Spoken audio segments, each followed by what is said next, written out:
St. James Palace in London, down the street from Buckingham Palace. It's the official residence of the British monarchy, built in the 1530s by Henry VIII. It's not open to the public, but you can apply to go inside, which I did not long ago. It's not that hard. There's a soldier with a machine gun standing by a little cottage. He tells me to go inside, and then a man named Desmond Shaw Taylor comes and gets me. He's the curator of the Royal Art Collection. Early middle-aged, distinguished, a kind of high-end exuberance. You know, look at that building there that's kind of missing a bit. No, it has a nice jumble, Yeah. urban jumble. I came here to see a painting bought by Queen Victoria nearly 150 years ago. It's called The Roll Call. Inside the palace, there's red everywhere. Royal red, red carpets, red wallpaper. All the trim is in gold. The rooms are massive and almost entirely empty, except for the art on the walls. Enormous canvases, spanning many centuries everywhere. And in a kind of hallway, not far from the entrance, there it is. Roll Call, 1874. The absolute point of the roll call is that it has a single brilliant image idea. The painting depicts a group of British soldiers in the Crimean War, which is a war England and France fought against Russia in the 1850s. In Roll Call, there's just been a battle, and the soldiers are lining up in the gray light of morning to be reviewed by their commanding officer. We start talking about a particularly distinctive figure in the middle of the painting.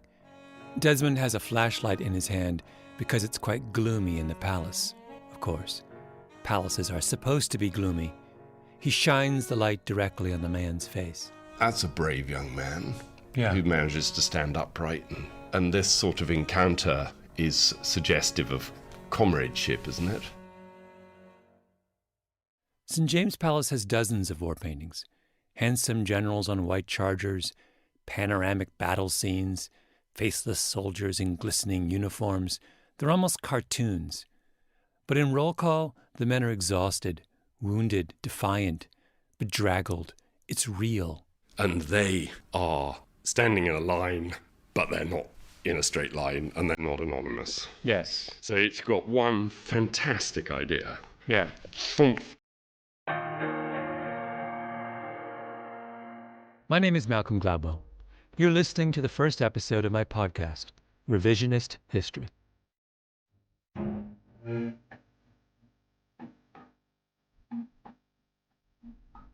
Every week for the next 10 weeks, I'm going to take you back to examine something that I think has been overlooked or misunderstood.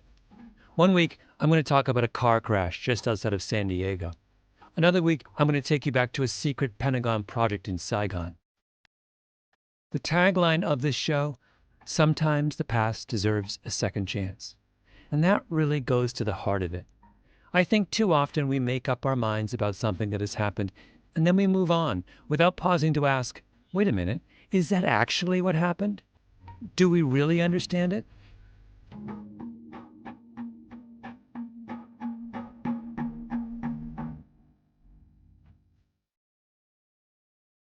I'm starting with something very simple. A painting. The Roll Call. All but forgotten now.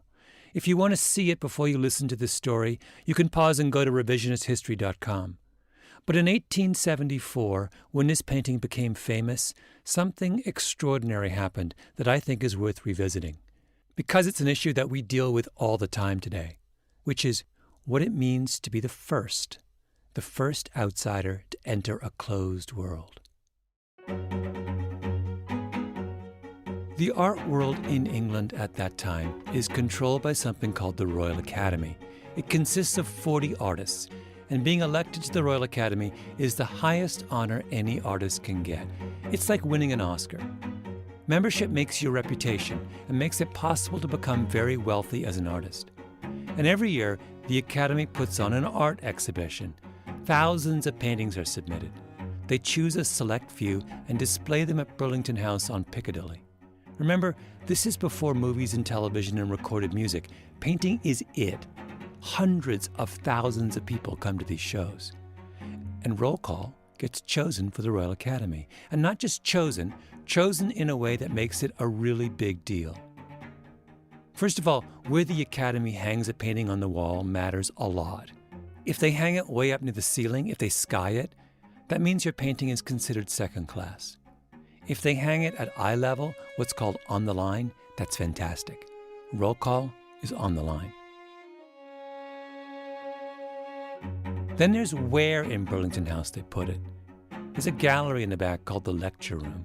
The lecture room is known as the black hole. Being hung in the black hole was almost as bad as not being hung at all. But if they hang a painting near the front in Gallery 2, that's incredibly prestigious. So where was Roll Call hung? Gallery 2. Unbelievable. On the line in Gallery 2.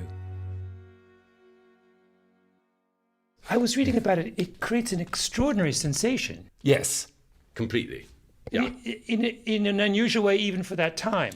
The day the show opens, the crowds make a beeline for Roll Call. The crowds were so great that you had to have, basically, we employ a warden, but they had to hire a policeman to say, don't touch or don't move on. The only contemporary equivalent I can think of is people camping out in line for 2 days to buy Beyoncé tickets, or the kind of frenzy the Beatles faced when they first came to America. Roll Call is the hit of the Royal Academy show. After that, Roll Call goes on a tour of England. In Newcastle, men walk up and down the sidewalks with sandwich boards, saying simply, "The roll call is coming." In Liverpool, 20,000 people go to see it. In those days, prominent paintings were put on little playing cards, and 250,000 cards are sold with an image of Roll Call. A bidding war breaks out among potential buyers. Finally, Queen Victoria, one of the greatest art collectors of her day, decides she absolutely has to have it, which is how it comes to hang in St. James Palace. Desmond Shaw Taylor must have seen Roll Call 1,000 times, but as he shines his flashlight over the artist's brushwork, it's like he's seeing it for the first time. He's excited about every little detail, even down to the soldier's shoes. That's pretty fabulous, isn't it? It's always so difficult to paint nothing in particular happening without overdoing it. And if you just get one grey colour and just a little bit of underpainting, you just pick out the forms of the shoes. It's very impressive. I'm enjoying looking at this. It's a remarkable story, but I've left out the most remarkable fact of all. The artist, an unknown, more importantly, a woman, at a time when the art world was overwhelmingly male. British women in the 19th century weren't even allowed to study fine art. It was a closed world. And suddenly, in the middle of that closed world, there enters a striking young woman named Elizabeth Thompson, raised in Switzerland by wealthy Bohemian parents, an outsider, and she breaks down the door. I've been fascinated by the story of Elizabeth Thompson for years, by Roll Call, and more particularly by what happened to Elizabeth Thompson after the stunning success of her painting. What fascinates me is how her story is repeated over and over again. Once you know about Elizabeth Thompson, you see Elizabeth Thompsons everywhere.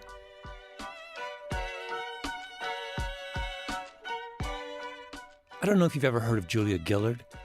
She was the first woman to become Prime Minister of Australia. She served from 2010 to 2013, and she had an incredibly tumultuous time in office. Near the end of her tenure, she gave a famous speech on the floor of the Australian Parliament. Here's the part everyone noticed. The Leader of the Opposition says that people who hold sexist views and who are misogynists are not appropriate for high office. Well, I hope the Leader of the Opposition has got a piece of paper and he is writing out his resignation. Because if he wants to know what misogyny looks like in modern Australia, he doesn't need a motion in the House of Representatives, he needs a mirror. That's what he needs. When I heard Julia Gillard give that speech, I thought about Elizabeth Thompson, because Gillard and Thompson were in the same situation, women dealing with the consequences of breaking down the door. I also remember Elizabeth Thompson when I think of Hillary Clinton. There's an idea that I think helps explain the phenomenon of Elizabeth Thompson and Julia Gillard. It's called moral licensing. It's a fairly new concept in social psychology. It was developed by a number of the best young psychologists in the field, chief among them Daniel Efron, who teaches at the London Business School. Here's the official definition of moral licensing. Past good deeds can liberate individuals to engage in behaviors that are immoral, unethical, or otherwise problematic, behaviors that they would otherwise avoid for fear of feeling or appearing immoral. When we do something good, in other words, sometimes we then, on occasion, give ourselves permission to do something bad. One of Efron's first experiments in moral licensing was in 2009. He surveys people who publicly self-identify as supporters of Barack Obama for president. And what he finds is that supporting a black politician doesn't always signal that you're a racially open person who is inclined to be progressive in other areas. It can also have the opposite effect. It can free you up to go back to your old racist ways because you've proven to the world what a good person you are. And that's what he discovers. A significant chunk of the people who supported Barack Obama were then more likely, at least in the experiment, to express racially questionable opinions. I was taken by this finding that people appear to be able to license themselves based on pretty paltry virtues. I met Efron in his office in London, up near Regent's Park. I asked him why a little egalitarian behavior doesn't lead to more egalitarian behavior. Why don't good deeds just lead to more good deeds? So your question is about when does evidence that I'm virtuous lead to more virtuous behavior versus when does evidence of virtue lead to less virtuous behavior? When does doing good lead to doing bad, and when does doing good lead to doing more good? This is the million-dollar question in this literature, and it's been a puzzle. All we know is that human beings go both ways. After a good deed, they sometimes follow a virtuous trajectory, and sometimes they don't. There's what happens after Jackie Robinson broke the color line in 1947, becomes the first ever black professional baseball player. Within 5 years, there are 150 black ball players in the major leagues. I think that's what we expect. It fits our romantic notions of progress. The door opens for one person, and soon it opens for everyone. But what we have to understand is that a lot of times the opposite happens. The door opens for one person, and they're the only one to slip in. Those who open the door then feel free to close it again for everybody else. A couple years ago, the Israeli author Amos Ilan wrote a history of the Jews in Germany called The Pity of It All. It's a fascinating book for precisely this reason. Because what Ilan is interested in is the great paradox of Germany's history with the Jews. Here we have a country that committed the greatest historical atrocity against the Jewish people.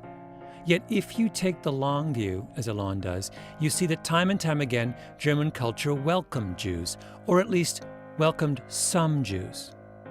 From the 17th century onwards, many German states had a tradition of what were called court Jews. Most Jews were banned from living in major German cities. There were severe restrictions on what they could do. But simultaneously, there was a group of protected Jews who were allowed to live and work within the city walls. In the 1730s, the King of Prussia becomes alarmed by the number of Jews in Prussia, likening them to locusts bringing ruin to Christians. So he banishes them from Berlin, but not all of them. He kicks out 140 families and he keeps 120. That pattern is repeated over and again in the German-speaking world. In the 18th century, the philosopher Moses Mendelssohn, who was Jewish, was considered one of the most brilliant men in Europe. He lives in Berlin, and people come from far and wide to visit him. How does he stay in Berlin? The king grants him exceptional status. That is to say, and these are Amos Ilan's words here, Mendelssohn is the un-Jewish Jew. The same happens 100 years later with Bertolt Auerbach.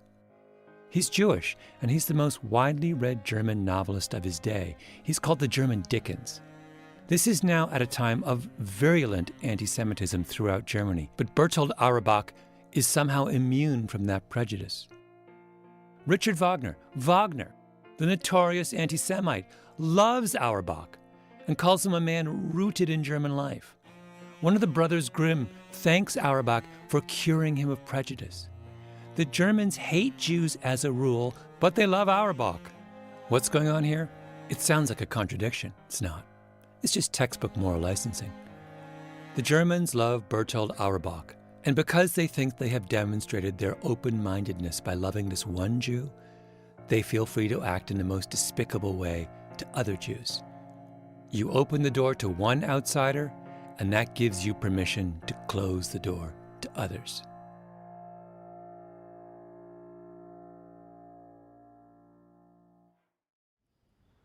After seeing Roll Call at St. James Palace, I went to the Tate and sat on a little bench outside the Turner Gallery with Paul Usherwood. Usherwood is an art historian who has written extensively on Elizabeth Thompson. In fact, I first learned about Elizabeth Thompson because I stumbled across an absolutely brilliant article by Usherwood in the Woman's Art Journal. It was called Elizabeth Thompson Butler, A Case of Tokenism. Usherwood is wispy and tweedy in the best possible English way. I imagined that after our chat, he would go straight home, spend an hour in the garden, then go for a brisk walk across a few soggy fields with the dogs. Usherwood argues that in making sense of what happened to Elizabeth Thompson, it's really important to understand the role of the Royal Academy. They control the art world at this point. 40 aloof, dictatorial white men. As an institution, it was just very, very powerful and much resented by people who weren't very, very well by it. Academy members gave their own pictures the best positions on the walls of the annual exhibition. Meanwhile, they pretty much ignored everyone else's art, including in 1874, the year when Roll Call went up. For that year, there were 6,000 paintings which didn't make the exhibition. 6,000. There's only one art show that matters in England, and it's so small that thousands of artists are stuck on the outside looking in. There's a revolution brewing.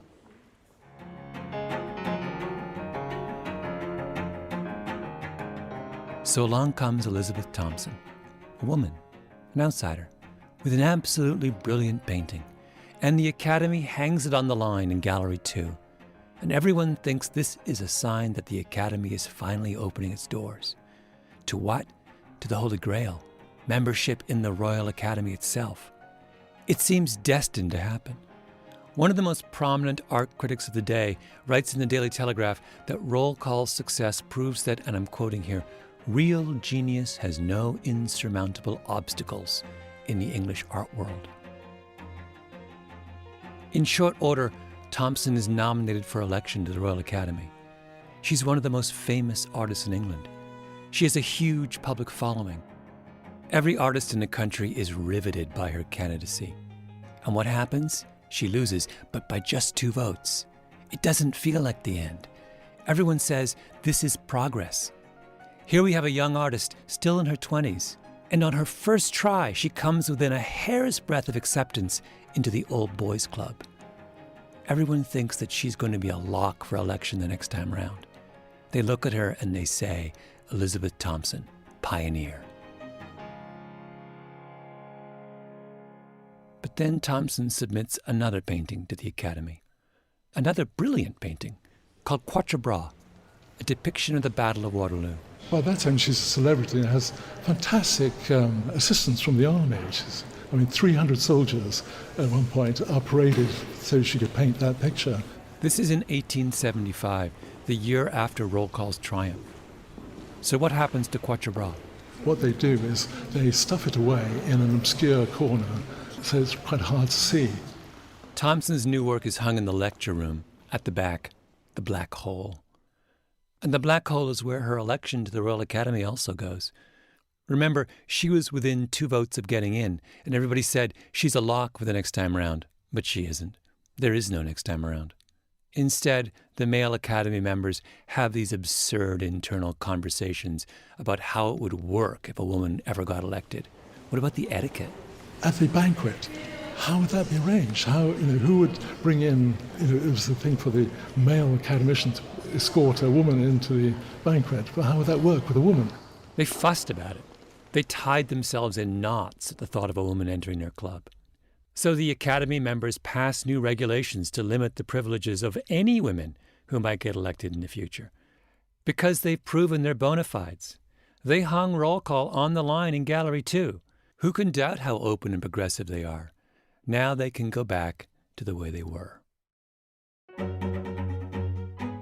In 1881, Elizabeth Thompson paints what might be her most famous painting, Scotland Forever. It's a thrilling depiction of a charge of the Scots Greys at Waterloo in 1815. Scotland Forever is never shown at the Royal Academy, and Thompson doesn't even try again to get elected. She can read the writing on the wall. In fact, no woman would be elected to the Royal Academy until 1936, more than half a century later. As for Thompson, she married an army officer named William Butler. She changed her name. She raised 6 children. Her career took a backseat to her husband's. When he writes his memoirs, he doesn't say a word about her, his own wife, one of the most famous artists in England. His autobiography, 455 pages. She's not mentioned in the index. He mentions that he was married. He mentions that he did have children. And that's it. And when she writes her memoirs, she acts as if the whole incident with her near election to the Royal Academy never happened. Today, people would write an entire book about it. But she's been defeated, and she knows it. Here's all she says. As it turned out, in 1879, I lost my election by 2 votes only. Since then, I think the door has been closed. And wisely. That's the part that always gets me. And wisely. She's given up.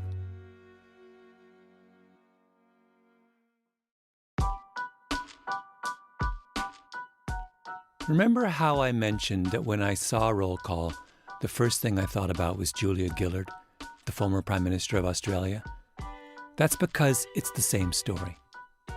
Gillard's election was a milestone in Australian history, the same way it would be for any country. Australia had been an independent nation for more than a century, 110 years of uninterrupted male rule, and that came to an end in 2010 with this funny, whip-smart, tough woman. In former British colonies like Australia, the representative of the British Crown is called the Governor-General, and the Governor-General is the person who swears in the new Prime Minister. When Gillard stands up to take the oath of office, it's a doubly incredible moment. What made it loom large for me that day is our Governor-General at that time was the first woman to ever serve as Governor-General. This is Julia Gillard telling the story. And I could see in her face and in her eyes, this incredible shock or delight that she was going to be the person to swear in the first woman Prime Minister. I, Julia Eileen Gillard, duly affirm and declare that I will well and truly serve the Commonwealth of Australia. And, she subsequently said to me, look, I didn't think I'd live to see it. I didn't think I'd live to see the day our nation had a female Prime Minister. It's a big deal. And Gillard, like many at the time, thinks that Australia has undergone a permanent transformation. And she also thinks that after the novelty of her election passes, she'll just be Prime Minister Gillard. The fact of her gender will become unremarkable, the way the fact of a baseball player's race is now unremarkable. If you'd asked me then, that all would have played itself out in the first few months, and then I thought sort of the political cycle would go back to normal. And I made that judgment call spectacularly wrong. When was the first moment that you realised you were wrong? Oh, look, I don't think it was it wasn't the thud of a penny dropping in my brain, but it just became clearer and clearer, particularly by the time we were in the government's second year and we were putting a price on carbon, and the campaigning against that by the opposition and in the community was getting hotter and shriller. It was in the course of that the gendered stuff really started to show. Things got ugly. You're the people that elected this bloody bitch in. Get the witch! Get the witch! Get that down! Get that down! Her opponents would circulate lewd sexual cartoons of her. She would be referred to in the newspapers as Julia, as if she was a reality TV star and not the head of state. The media would constantly refer to the outfit she wore, or how much cleavage she showed, or the tone of her voice. The CEO of a major Australian company publicly called her an unproductive old cow.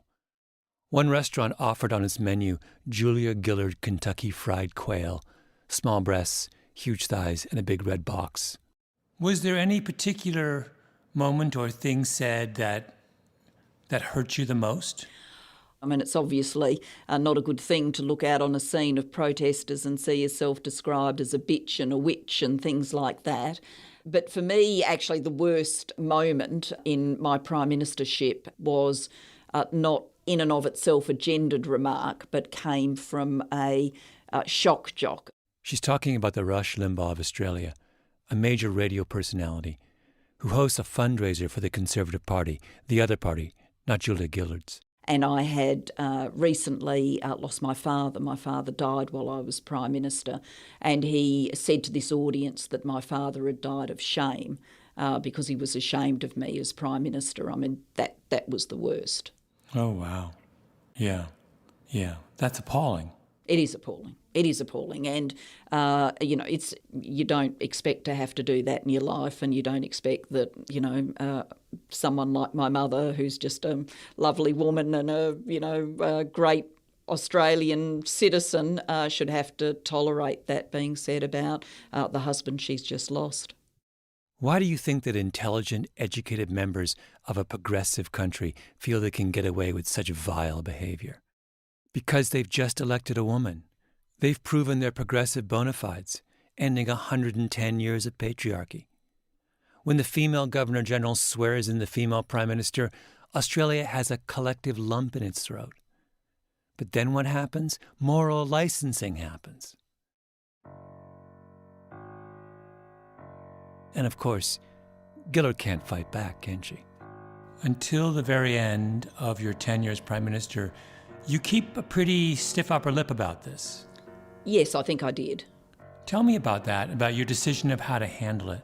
I mean, some of it's innate, some of it's just me, and then I also took a deliberate decision that, if you looked like you couldn't take it, if you looked upset, then that would be used against me personally, but more importantly against women generally, that there would have been people muttering to themselves, knew women weren't up for this, knew they couldn't take it when the going got tough. Then, near the end of Gillard's time in office, a prominent member of her own party, the man she's chosen to be Speaker, is found to have sent sexist text messages. And, incredibly, her critics come after her, Gillard. They accuse her of condoning sexism because she's associated with this man. She sits in her office in disbelief. I don't want to use any bad language to you, but I did have just going through my brain, for heaven's sake, and the word I was thinking wasn't heavens, but for heaven's sake, I cannot believe that after everything I've had to listen to, now I'm somehow, going to walk into a parliament and people who have used gendered insults against me are now somehow going to try and give me a lecture on sexism. Like, the injustice of this was just boiling in me. So that day, in Parliament, she stands up and gives her famous misogyny speech. It's addressed to her harshest critic, the leader of Australia's opposition, a man named Tony Abbott. Gillard just starts listing all the things Abbott has said and done to her and other women over the years. She lets him have it. I was very offended personally when the Leader of the Opposition, as Minister for Health, said, and I quote, "Abortion is the easy way out." I was very personally offended by those comments. You said that in March 2004. I suggest you check the records. This is live on the floor of Parliament. If you watch the video, Abbott's sitting right in front of her. She's dressing him down to his face. And the longer she goes on, the more he shrivels and shrinks. I was also very offended on behalf of the women of Australia when in the course of this carbon pricing campaign, the Leader of the Opposition said, when the housewives of Australia need to do what the housewives of Australia need to understand as they do the ironing. Thank you for that painting of women's roles in modern Australia. And then, of course, I was offended too by the sexism, by the misogyny of the Leader of the Opposition catcalling across this table at me as I sit here as Prime Minister. If the Prime Minister wants to, politically speaking, make an honest woman of herself, something that would never have been said to any man sitting in this chair. I was offended when the Leader of the Opposition went outside in the front of Parliament and stood next to a sign that said, "Ditch the witch." I was offended when the Leader of the Opposition stood next to a sign that described me as a man's bitch. I was offended by those things. Misogyny, sexism, every day from this Leader of the Opposition. Every day, in every way, across the time the Leader... This was in 2012. It was practically yesterday. At her last news conference as Prime Minister, Gillard says, "What I am absolutely confident of is that it will be easier for the next woman, and for the woman after that, and the woman after that, and I'm proud of that." But forgive me for being a little less optimistic than she was.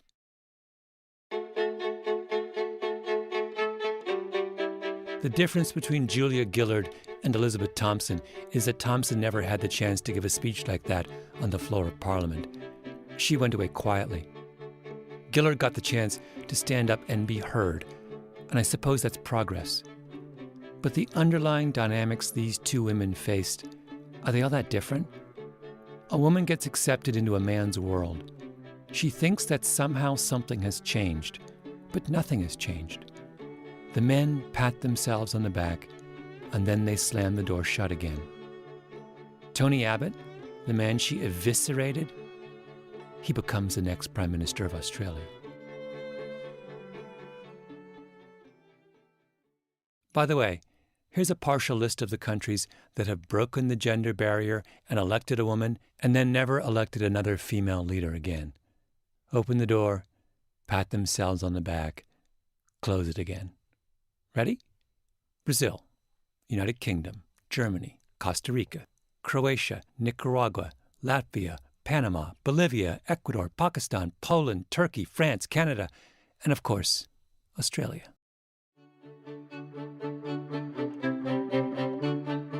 Makes you wonder about Hillary Clinton, doesn't it? She's not going to have it easy.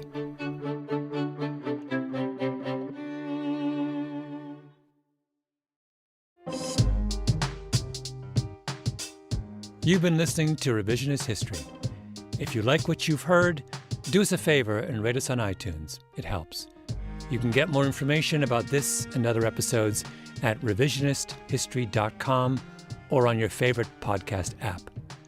Our show is produced by Mia Lobel, Roxanne Scott, and Jacob Smith. Our editor is Julia Barton. Music is composed by Luis Guerra and Taka Yazuzawa.